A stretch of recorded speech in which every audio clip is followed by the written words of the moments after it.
สบายดีข้าพเจ้าชื่อนางแอนดี้พิรวงศ์ปัจจุบันศึกษาอยู่ที่วิทยาลัยแห่งชาติคณะศึกษาศาสตร์สาขาครูฟิสิกส์ปีหนึ่งมื้อนี้ข้าพเจ้าจะมานำเสนอเกี่ยวกับความเป็นมาของนักวิทยาศาสตร์คนหนึ่งคนพบเกี่ยวกับหน่วยโลกปิ่นอ้อมดวงตะเวนและดวงตะเวนปิ่นอ้อมหน่วยโลกซึ่งได้รับการนำพาโดยอาจารย์ปอท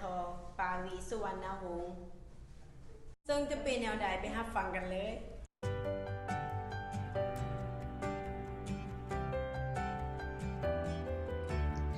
ท่านกาลิโอเป็นนักประวัติศาสตร์ซึ่งมีบทบาทสำคัญเป็นอย่างยิ่งใหญ่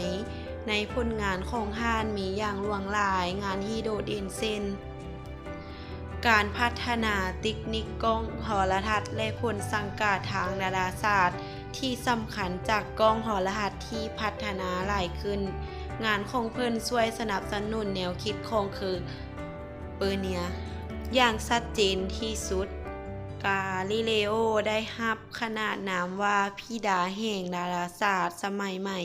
พี่ดาแห่งฟิสิกส์ศาสตร์สมัยใหม่พี่ดาแห่งวิทยาศาสตร์พี่ดาแห่งวิทยาศาสตร์ยุคใหม่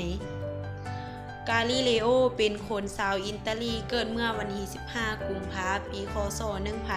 1564ที่เมืองปีซาในครอบครัวของท่านมีลูกในจำนวน6คนการศึกษาการเคลื่อนที่ของวัตถุที่มีความแห้งคงที่เสริมสอนกันอยู่ทั่วไประดับมัธยมศึกษาและเป็นพื้นฐานสำคัญของวิชาฟิสิกส์ก็เป็นผลงานของท่านกาลิเลโอรู้จักกันในเวลาต่อมาในฐานะวิชากลศาสตร์งานศึกษาด้านดาราศาสตร์ที่สำคัญของท่านกาลิเลโอได้แก่การใช้กล้องโทรทัศน์สังเกตการขับปรากฏการณ์ของดาวศุกร์การค้นพบดาวบริเวณของดาวพฤหัสว่าเดียวจันทร์การลีเลียมรวมถึงการสังเกตการและตีความจากการพบจุดดับถึงดวงตาเว้นท่านกาลิเลโอได้มีผลงานทางเทคโนโลยีและวิทยาศาสตร์ประยุกต์ซึ่งช่วยพัฒนาการออกแบบเข็มทิศอีกด้วยการที่ผลงานของท่านกาลิเลโอสนับสนุนแนวคิดของโคเปอร์เนียกลายเป็นต้นเหตุของการกระทบเทียงหลายต่อหลายเทื่อในชีวิตของเขาเพราะแนวคิดเรื่องโลกเป็นศูนย์กลางของจักรวาลมาดนแสนดนนับแต่ยุคของอาริสโตเติลการเปลี่ยนแนวคิดใหม่ว่าดวงตะเวนเป็นศูนย์กลางของจักรวาลโดยมีข้อมูลสังเกตการณ์ของวิทยาศาสตร์อย่างชัดเจนจากกาลิเลโอช่วยสนับสนุนเฮ็ดให้แนวคิดสเตอร์จากโรมันคาลิกต้องออกกฎให้แนวคิดแบบนั้นเป็นสิ่งต้องห้ามเพราะขัดแย้งกันตีความตามพระคัมภีร์กาลิเลโอได้ถูกบังคับให้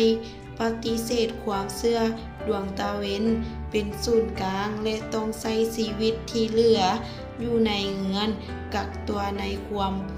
ครอบคลุมสหมันเพิ่นไปเกี่ยวข้องสอนหนังสือเกี่ยวกับทฤษฎีดาราศาสตร์ของโคเปอร์คาดอีกระหว่างปีคศ1621 1622กาลิเลโอเขียนหนังสือเล่มทำอิฐของเขาคืออิฐเจตาโตเลอิฐสตาโตเลนักวิเคราะห์ต่อมาได้รับอนุญาตให้พิมพ์เผยแพร่ได้ในปีคศ1623กาลิเลโอ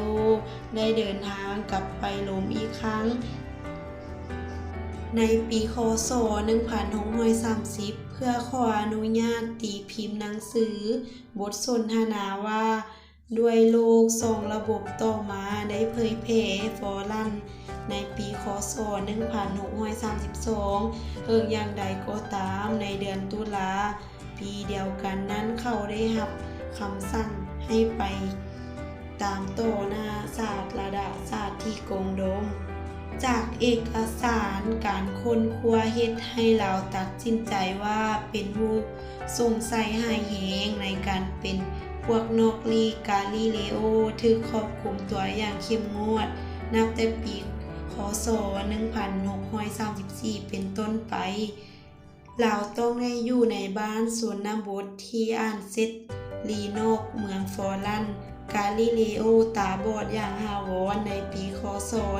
1638หังยังต้องถูกทรมานจากพยาธิไส้เลื่อนและพยาธินอนบ่หลับต่อมา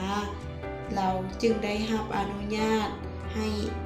ไปฟอรันเพื่อได้รักษาตัวเรายังคงต้องต้อนรับคนมาเยี่ยมยามหาอยู่เสมอจนถึงปีคศ1642เราได้เสียชีวิตด้วยการไข้สูงและหัวใจล้มเหลว